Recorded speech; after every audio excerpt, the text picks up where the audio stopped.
ओम नमः शिवाय। गौरी शंकर भगवान की जय हो। प्रिय भक्तजनों, आज की इस वीडियो में हम सुनेंगे सोमवार व्रत कथा। तो प्रेम से बोलिए शंकर भगवान की जय हो। एक समय की बात है, भगवान शिव माता पार्वती के साथ भ्रमण करते हुए मृत्युलोक के अमरावती नगर में पहुँचे, जहाँ उस नगर के राजा ने भोलेनाथ का एक विशाल और खूबसूरत मंदिर बनवा रखा था। शिवजी और माता पार्वती उस मंदिर में रहने लगे। एक दिन माता पार्वती ने भगवान शिव से चौसर खेलने की इच्छा जताई। तब भगवान शिव माता पार्वती के साथ चौसर खेलने बैठ गए। जैसे ही खेल प्रारंभ हुआ, वैसे ही उस मंदिर का पुजारी वहां आ गया। तब माता पार्वती ने पुजारी जी से सवाल किया कि यह बताइए कि इस बाजी में किसकी जीत होगी। तब ब्राह्मण ने कहा कि इस खेल में महादेव जी की जीत होगी, परंतु ऐसा नहीं हुआ। जीत माता पार्वती की हुई। माता पार्वती ब्राह्मण के झूठी भविष्यवाणी करने की वजह से क्रोधित हो गई और उन्होंने ब्राह्मण को कोढ़े होने का श्राप दिया। इसके बाद शिव और पार्वती कैलाश पर्वत लौट गए। माता पार्वती द्वारा दिए गए श्राप की वजह से पुजारी कोढ़े हो गया। उसकी ऐसी हालत देखकर नगर के स्त्री पुरुष उससे दूर दूर रहने लगे। नगर के कुछ लोगों ने राजा से पुजारी के कोढ़े होने की बात पूछी। जब राजा को पता चला कि पुजारी की किसी पाप के कारण ऐसी हालत हुई है, तो उन्हें पुजारी को मंदिर से निकलवा दिया। इसके बाद कोढ़ी पुजारी मंदिर के बाहर बैठकर ही भिक्षा मांगने लगा। इस तरह से कई दिन बीत गए। तब स्वर्गलोक की कुछ अप्सराएं उस मंदिर में आईं और उस पुजारी से उसके कोढ़े होने का कारण पूछा। पुजारी ने निसंकोच सारी बातें बता दी। तब अप्सराओं ने पुजारी को 16 सोमवार व्रत रखने की सलाह दी। अप्सराओं ने पुजारी को 16 सोमवार व्रत की विधि बताते हुए कहा कि सोमवार के दिन सूर्योदय से पहले उठना, फिर स्नानादि से निवृत्त होकर स्वच्छ वस्त्र धारण कर लेना। इसके उपरांत आधा सेर गेहूं का आटा लेकर उसके 3 अंग बनाना। फिर भगवान शिव की प्रतिमा के समक्ष घी का दीपक जलाकर गुड़, नैवेद्य, फूल, बेलपत्र, चंदन, अक्षत, जनेऊ का जोड़ा लेकर विधि विधान प्रदोष काल में भगवान शिव की पूजा करना। पूजा के बाद गेहूं के आटे से बनाए गए 3 अंगों में एक अंग भगवान शिव को अर्पित करना और एक आप ग्रहण करना। बाकी अंगों को भगवान का प्रसाद मानकर सभी में बांट देना। इस तरह से 16 सोमवार तक व्रत रखना। फिर 17वें सोमवार को 1 पाव आटे की बाटी बनाकर उसमें घी और गुड़ मिलाकर चूरमा का प्रसाद तैयार करना। फिर इस प्रसाद का भगवान शिव को भोग लगाकर सभी लोगों में बांट देना। इस तरह से 16 सोमवार व्रत करने और व्रत कथा सुनने से तुम्हारे सारे कष्ट दूर हो जाएंगे। 16 सोमवार व्रत की विधि बताकर अप्सराएं स्वर्गलोक को चली गईं। पुजारी ने अप्सराओं के कहने अनुसार विधि विधान 16 सोमवार व्रत किया। फलस्वरूप भगवान शिव की अनुकंपा से उसका कोढ़ दोष दूर हो गया। राजा ने भी उसे फिर से मंदिर का पुजारी बना दिया। इसके बाद से वह मंदिर में आनंद से अपना जीवन व्यतीत करने लगा। कुछ दिनों बाद जब भगवान शिव और माता पार्वती उस मंदिर में पधारे, तो स्वस्थ पुजारी को देखकर पार्वती जी ने उससे कोढ़ दोष मुक्त से होने का कारण जानना चाहा। तब पुजारी ने उन्हें 16 सोमवार का व्रत करने की सारी कथा बताई। पार्वती जी ने भी पुजारी से इस व्रत की विधि पूछकर 16 सोमवार का व्रत प्रारंभ किया। पार्वती जी ने ये व्रत अपने पुत्र कार्तिकेय के लिए रखा। दरअसल उन दिनों माता पार्वती अपने पुत्र कार्तिकेय के नाराज होकर दूर चले जाने से बहुत दुखी रहती थी। 16 सोमवार का व्रत करते हुए माता पार्वती ने अपने पुत्र कार्तिकेय के लौटने की मनोकामना की। व्रत समापन के तीसरे दिन कार्तिकेय भगवान वापस लौट आए। तब कार्तिकेय ने अपनी माता से पूछा कि माँ, मेरे इस हृदय परिवर्तन के लिए आपने ऐसा कौन सा उपाय किया था जिससे मेरा क्रोध नष्ट हो गया और मैं वापस लौट आया। तब माता पार्वती ने अपने पुत्र की इस व्रत की कथा सुनाई। उस समय भगवान कार्तिकेय अपने एक मित्र ब्रह्मदत्त के परदेश चले जाने से बहुत दुखी थे। इसलिए उन्होंने अपने मित्र के वापस लौटने के लिए 16 सोमवार का व्रत किया। व्रत के समापन के कुछ दिनों के बाद ही उसका मित्र लौट आया। फिर ब्राह्मण ने कार्तिकेय से इस व्रत के बारे में पूछा। तब कार्तिकेय ने अपने मित्र को 16 सोमवार के व्रत की सारी विधि बता दी। फिर उसने भी ये व्रत किया। 16 सोमवार व्रत का समापन करने के बाद ब्रह्मदत्त विदेश यात्रा पर निकल गए। विदेश में राजा हर्षवर्धन की बेटी राजकुमारी गुंजन का स्वयंवर हो रहा था। राजा ने प्रतिज्ञा की थी कि उसकी हथिनी स्वयंवर की माला जिसके गले में डालेगी उसी से उसकी पितरी विवाह करेगी।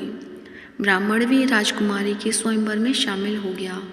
तभी एक सजी धजी हथिनी सूंड में जयमाला लिए वहां आई और उसने ब्राह्मण के गले में जयमाला डाल दी। फलस्वरूप राजकुमारी का विवाह ब्राह्मण से करा दिया गया। एक दिन ब्राह्मण की पत्नी ने पूछा कि हे प्राणनाथ, आपने ऐसा कौन से शुभ कार्य किए कि उस हथिनी ने सभी राजकुमारों को छोड़कर आपके गले में जयमाला डाली। तब उस ब्राह्मण ने अपनी पत्नी को 16 सोमवार के व्रत की विधि बताई। इसके बाद राजकुमारी ने भी पुत्र की इच्छा से 16 सोमवार का व्रत किया। कुछ समय बाद भगवान शिव की अनुकंपा से राजकुमारी को भी एक सुंदर और स्वस्थ पुत्र की प्राप्ति हुई, जिसका नाम गोपाल रखा गया। बड़े होकर राजकुमारी ने पुत्र गोपाल ने अपनी माँ से पूछा कि माता, मैंने तुम्हारे ही घर में जन्म क्यों लिया, इसका क्या कारण है। तब माता गुंजन ने पुत्र को 16 सोमवार व्रत की महिमा के बारे में बताया।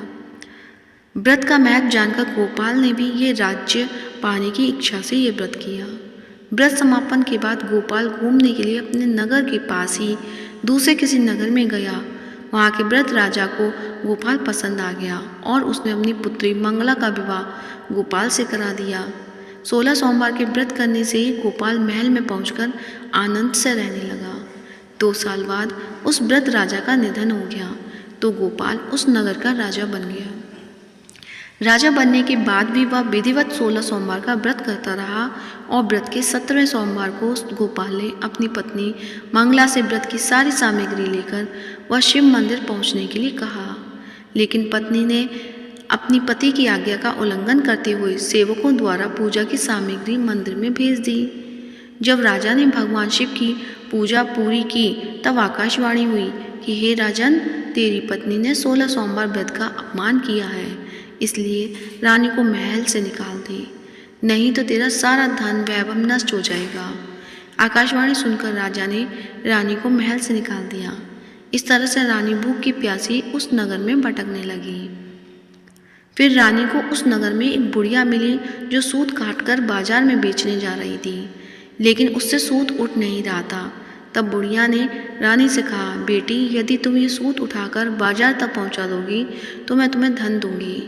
रानी ने बुढ़िया की बात को मानते हुए जैसे ही सूत की गठरी को हाथ लगाया तभी जोर की आंधी चली और गठरी खुल गई, जिससे सारा सूत आंधी में उड़ गया। तब बुढ़िया ने उसे फटकार कर भगा दिया। फिर रानी चलते चलते किसी नगर में एक तेली के घर पहुंची। तेली को रानी की हालत देखकर उस पर तरस आ गया, इसलिए उसने रानी को घर में रहने के लिए जगह दे दी। लेकिन तभी तेली के तेल से भरे मटके एक एक करके फूटने लगे। तब तेली ने रानी को मनहूस मानकर घर से भगा दिया। इसी तरह से भूख प्यास से व्याकुल रानी वहाँ से भी चल दी। इसके बाद तब एक नदी पर जल पीकर रानी ने अपनी प्यास शांत करनी चाही तो नदी का जल उसके छूके ही सूख गया। फिर रानी अपने भाग्य को कोसती एक जंगल में पहुंची। जंगल में एक तालाब था जिसमें निर्मल जल भरा हुआ था। निर्मल जल देखकर रानी की प्यास और तेज हो गई। रानी तालाब से जल पीने के लिए जैसे ही तालाब की सीढ़ियाँ उतरी वैसे ही उस जल में असंख्य कीड़े उत्पन्न हो गए। रानी ने अंत में दुखी होकर उस गंदे जल को पीकर ही अपनी प्यास शांत की। इसके बाद जब रानी ने एक पेड़ की छाया में बैठकर कुछ देर आराम करना चाहा तो वह पेड़ सूख गया। रानी जैसे ही दूसरे पेड़ के नीचे जाकर बैठी वो भी सूख गया। वन और सरोवर की यह दशा देखकर उस वन के ग्वाले बहुत हैरान हुए। ग्वाले उस रानी को मंदिर में पुजारी जी के पास ले गए। रानी को देखते ही पुजारी जान गए कि अवश्य ही किसी बड़े घर की है, किसी पाप के कारण ऐसे दर दर भटक रही है। तब पुजारी ने रानी से कहा, पुत्री तुम इस मंदिर में रहो, भगवान की कृपा से कुछ ही दिनों में सब ठीक हो जाएगा। रानी उस मंदिर में रहने लगी, लेकिन रानी भोजन बनाती तो सब्जी जल जाती, आटा छूती तो उसमें कीड़े पड़ जाते, जल स्पर्श करती तो उसमें बदबू आने लगती। पुजारी भी रानी के दुर्भाग्य से चिंतित होते हुए बोले कि हे पुत्री, अवश्य ही तुझसे कोई अनुचित काम हुआ है जिसके कारण तेरी ऐसी दशा हुई है। पुजारी की बात सुनकर रानी ने सारी घटना बता दी। पुजारी ने कहा कि अब तुम चिंता नहीं करो, सच्चे मन से 16 सोमवार के व्रत करना शुरू कर दो। पुजारी की बात मानकर रानी ने ये व्रत प्रारंभ कर दिए। जब रानी ने 17वें सोमवार को विधिवत व्रत का समापन किया तो उधर उसके पति को रानी की याद आई। राजा ने तुरंत अपने सैनिकों को रानी को लाने का आदेश दिया। रानी को ढूंढते हुए सैनिक मंदिर में पहुंचे और रानी से वापस लौटने के लिए कहा। तब पुजारी ने सैनिकों से रानी के वापस जाने के लिए मना कर दिया। इसके बाद राजा स्वयं उस मंदिर में पुजारी के पास पहुंचे और रानी को महल से निकाल देने के कारण पुजारी जी से क्षमा मांगी। तब पुजारी ने कहा, यह सब भगवान शिव के प्रकोप के कारण हुआ है। तब पुजारी ने रानी को वापस भेज दिया। रानी महल में आ गई। रानी के स्वागत में पूरे नगर को सजाया गया और राजा ने ब्राह्मण को अन्न, वस्त्र और धन का दान दिया। इस तरह से रानी 16 सोमवार का व्रत करते हुए अपने पति के साथ महल में आनंद पूर्वक रहने लगी।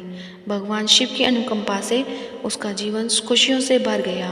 कहते हैं, जो कोई 16 सोमवार व्रत की कथा सुनता है या सुनाता है उसकी सभी मनोकामनाएं पूरी होती हैं। तो प्रेम से बोलिए, शंकर भगवान की जय हो, गौरी माता की जय हो। अब सुनते हैं सोमवार व्रत की दूसरी पौराणिक कथा। एक साहूकार था। वह भगवान शिव का अनन्य भक्त था। उसके पास धन दौलत किसी भी चीज की कमी नहीं थी। तब भी वह उदास रहा करता था क्योंकि उसकी कोई संतान नहीं थी और संतान प्राप्ति की कामना के लिए वह रोज भगवान शिव के मंदिर में जाकर दीपक जलाता था।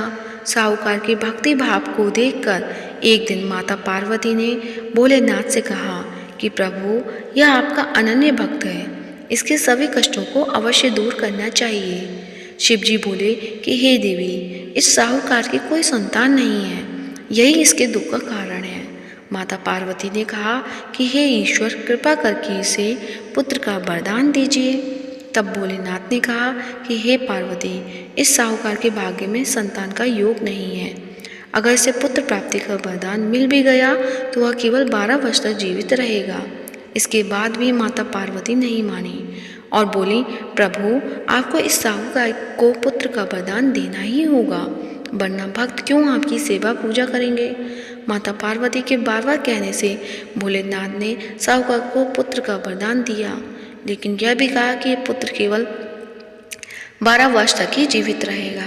साहूकार ये सब बातें सुन रहा था। ये सुनने के बाद वह पहले की तरह भोलेनाथ की पूजा अर्चना करता रहा। वरदान के प्रभाव से 9वें महीने में साहूकार को पुत्र की प्राप्ति हुई। परिवार में खूब खुशियां मनाई गई, लेकिन साहूकार पहले की तरह ही उदास रहा और पुत्र की कम आयु का जिक्र उसने किसी से भी नहीं कहा। जब पुत्र 11 वर्ष का हुआ तो एक दिन साहूकार की पत्नी ने पुत्र के विवाह के लिए कहा। तब साहूकार ने कहा कि पुत्र अभी पढ़ने के लिए काशी जी जाएगा। इसके बाद उसने पुत्र के मामा को बुलाया और कहा कि इसे पढ़ने के लिए काशी ले जाओ और रास्ते में जहाँ भी रुकना वह यज्ञ और ब्राह्मण को भोजन कराते हुए आगे बढ़ना। वे दोनों इसी तरह करते हुए जा रहे थे कि रास्ते में एक राजकुमारी का विवाह हो रहा था। जिससे राजकुमारी का विवाह होने वाला था वह एक आंख से काना था। उसके पिता ने जब अति सुंदर साहूकार के बेटे को देखा तो उसने सोचा कि क्यों न इसे दूल्हा बनाकर शादी के सारे कार्य संपन्न करा लिए जाएं। इसके लिए राजा ने मामा को बहुत सारा धन दिया। तब मामा बालक को दूल्हा बनाने के लिए मान गया। इसके बाद साहूकार का बेटा दूल्हा बना और जब विवाह संपन्न हो गया तब जाने से पहले बालक ने राजकुमार की चुन्नी पर लिखा कि तेरा विवाह मेरे साथ हुआ है, लेकिन जिस राजकुमार के साथ तुझे भेजेंगे वह एक आंख से काना है। इसके बाद वह अपने मामा के साथ काशी के लिए चला गया। जब राजकुमारी ने अपनी चुन्नी पर लिखा हुआ पढ़ा तो उसने राजकुमार के साथ जाने से मना कर दिया। तब बारात वापस लौट गई। उधर मामा और भांजे काशी जी पहुंच गए थे। एक दिन जब मामा यज्ञ की तैयारी कर रहे थे और भांजा बहुत देर तक बाहर नहीं आया तो मामा ने अंदर जाकर देखा तो भांजे के प्राण निकल चुके थे। वह बहुत परेशान हुए, लेकिन सोचा कि अभी शोक मनाया तो ब्राह्मण चले जाएंगे और यज्ञ अधूरा रह जाएगा। यज्ञ संपन्न हुआ तो मामा ने रोना पीटना शुरू कर दिया। तभी भगवान शिव पार्वती उधर से जा रहे थे। तब पार्वती ने शिव जी से पूछा कि हे प्रभु, ये कौन रो रहा है? तब उन्हें पता चला कि ये तो वही साहूकार का पुत्र है। तब पार्वती जी ने कहा कि हे प्रभु, इसे जीवित कर दे, नहीं तो रोते रोते इसके माता पिता के प्राण निकल जाएंगे। तब भोलेनाथ ने माता पार्वती से कहा कि इसकी आयु पूरी हो चुकी है। इसकी आयु इतनी ही थी, लेकिन माँ के बार बार आग्रह करने पर भोलेनाथ ने उसे जीवित कर दिया। तब लड़का ओम नमः शिवाय का जप करते हुए उठा। मामा भांजे दोनों ने ईश्वर को धन्यवाद दिया और अपने नगर को लौटे। रास्ते में वही नगर पड़ा, वहाँ राजकुमारी ने उसे पहचान लिया। तब राजा ने राजकुमारी को साहूकार के बेटे के साथ बहुत सारा धन देकर विदा किया। उधर साहूकार और उसकी पत्नी छत पर यह प्रण करके बैठे थे कि यदि उसका पुत्र सकुशल न लौटा तो छत से ही कूदकर अपने प्राण त्याग देंगे। तभी लड़की के मामा ने आकर साहूकार के बेटे और बहू के आने का समाचार सुनाया, लेकिन वे नहीं माने। तब मामा ने शपथ पूर्वक कहा कि तब दोनों को यकीन हो गया और दोनों ने अपने बेटे बहू का स्वागत किया। उसी रात साहूकार को स्वप्न में शिव जी ने दर्शन देकर कहा कि तुम्हारे पूजन से मैं प्रसन्न हुआ, इसलिए तुम्हारे पुत्र को जीवन दान दिया। मान्यता है कि जो भी इस कथा को पढ़ेगा या सुनेगा उसके समस्त दुख दूर हो जाएंगे और उसकी सभी मनोकामनाएं पूर्ण होंगी। तो प्रेम से बोलिए गौरी शंकर भगवान की जय। अब सुनते हैं भगवान भोलेनाथ की आरती। ओम जय शिव ओमकारा, स्वामी जय शिव ओमकारा। ब्रह्मा विष्णु सदाशिव अर्धांगी धारा। ओम जय शिव ओमकारा। एकानन चतुरान पंचानन राजे। हंसानन गरुणासन वृषवाहन साजे। ओम जय शिव ओमकारा। दो भुज चार चतुर्भुज 10 भुज अति सोहे। तीनों रूप निरखता त्रिभुवन जन मोहे। ओम जय शिव ओमकारा।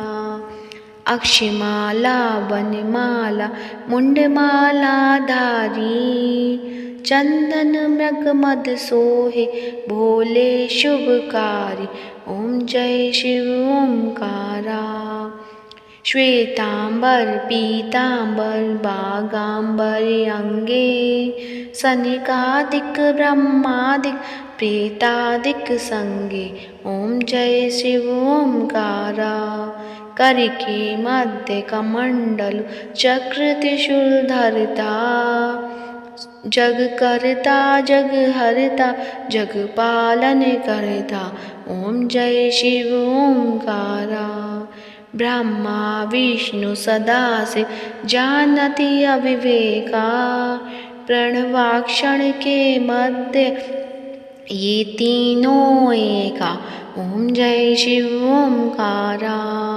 त्रिगुण स्वामी की आरती जो कोई नर गावे। कहत शिवानंद स्वामी भजत हरि हरियामी। सुख संपत्ति पावे। ओम जय शिव ओमकारा। पर्वत सोहे पार्वती शंकर कैलासा, भांग धतूरा का भोजन भस्मी में बासा। ओम जय शिव ओमकारा। जटा में गंग बहत है गलमुंडल माला, शेष नाग लिपटावत ओढ़त मृग चाला। ओम जय शिव ओमकारा। काशी में विराजे विश्वनाथ नंदी ब्रह्मचारी, नित उठ दर्शन पावत महिमा अति भारी। ओम जय शिव ओमकारा। ओम जय शिव ओमकारा। स्वामी जय शिव ओमकारा। ब्रह्मा विष्णु सदा शिव अर्धांगी धार। ओम जय शिव ओमकारा। तो प्रेम से बोलिए शंकर भगवान की जय हो। आज की वीडियो अच्छी लगी है तो इसे लाइक कीजिए, ज़्यादा से ज़्यादा शेयर कीजिए और चैनल पे नए हैं तो चैनल को सब्सक्राइब जरूर कीजिए। और कमेंट बॉक्स में भगवान भोलेनाथ की जय हो, माता पार्वती की जय हो, गौरी शंकर भगवान की जय हो अवश्य लिखें। हर हर महादेव।